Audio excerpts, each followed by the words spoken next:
नमस्कार मित्रांनो, तुमचं स्वागत आहे आयुष विथ इगो या यूट्यूब चॅनलवरती. तर असं नाव का बरं आहे आयुष विथ इगो तुम्हाला समजेल हळूहळू पुढच्या ह्याच्यामध्ये. तर आज आपण काय करणार आहोत. तर आज आपला मेन रुटीन आहे की आपल्याला आपला डेली रुटीन चेंज करायचं आहे, त्याबद्दल व्हिडिओ आहे. आणि आपला आजचा डेली रुटीन म्हणजे थोड्या दिवसांपासूनचा काय आहे तर खूप आळशीपणा चालू आहे थोड्या दिवसांपासून, तर ते आपल्याला बंद करायचं आहे. आणि पुढचा असा आहे की आपल्याला पूर्ण डिसिप्लिन, प्रॉपर अभ्यास वगैरे, वर्कआउट पूर्ण असं डेली रुटीन प्लॅन करायचं आहे. तर आत्ताचं आपलं रुटीन असं आहे की 8-9 वाजता उठायचं, मग एकदम आरामात. पण ते आपल्याला आराम नसतो, आराम असतो. तर आपल्याला ते बंद करायचे. आपल्याला उठायचे 5 वाजता. आणि अभ्यास वगैरे मी सध्या खूप कमी करतोय. पण मी आत्ता BCSला आहे, सेकंड इयरला, नगर कॉलेजमध्ये. तर तिथं अभ्यास करणं खूप गरजेचं आहे.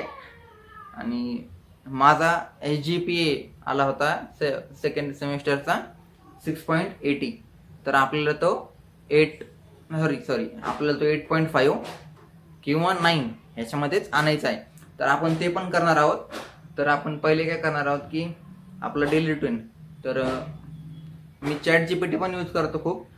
म्हणजे ते खूप खरंच सपोर्ट करतं की म्हणजे आपल्याला ते सजेशन्स खूप असतात त्याचे. ते ऑप्शन्स खूप चांगले देतो नाही का.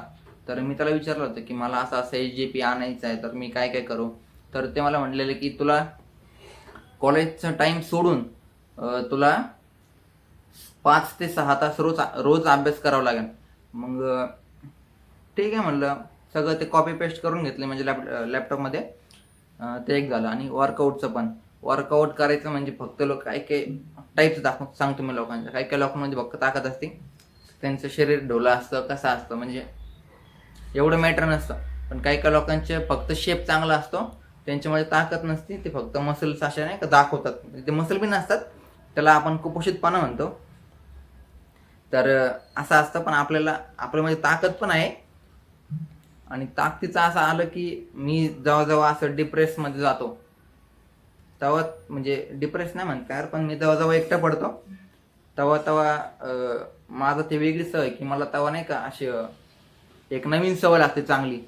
तर 10वी का 11वीमध्ये मी थोडासा असं एकटं झालो होतो परत एकदा. तर मला वर्कआउटची सवय लागली होती. ते अजून पण चालू आहे, पण थोड्या दिवसापासून जरा ती निगेटिव्ह म्हणजे त्याचा ग्राफ जरा पडलेला आहे. तर आपल्याला तो ग्राफ परत वर न्यायचा आहे. तर आपल्याला या व्हिडिओमध्ये काय करायचं आहे, आपला बॉडी प्लॅन म्हणजे आपलं वर्कआउट प्लॅन, स्टडी प्लॅन ते करायचं आहे. आणि काय तेवढंच. आणि आज आपण काय करणार आहोत. आज आपल्याला काही नाही करायचं. आपण करणार 8 वाजता उठलेलं आहे. तर आपण आज 4 तास अभ्यास करू, कारण आपलं कॉलेज पण सुरू नाही. त्यामुळे काय करणार, सी लँग्वेज आणि मॅथ्सचे व्हिडिओ चालू आहेत. तर लाईक करा, शेअर करा, कमेंट करून नक्की सांगा तुम्हाला स्टडी प्लॅन विषयी काय वाटतंय आणि वर्कआउट प्लॅन विषयी काय वाटतंय. Thank you so much. बाय.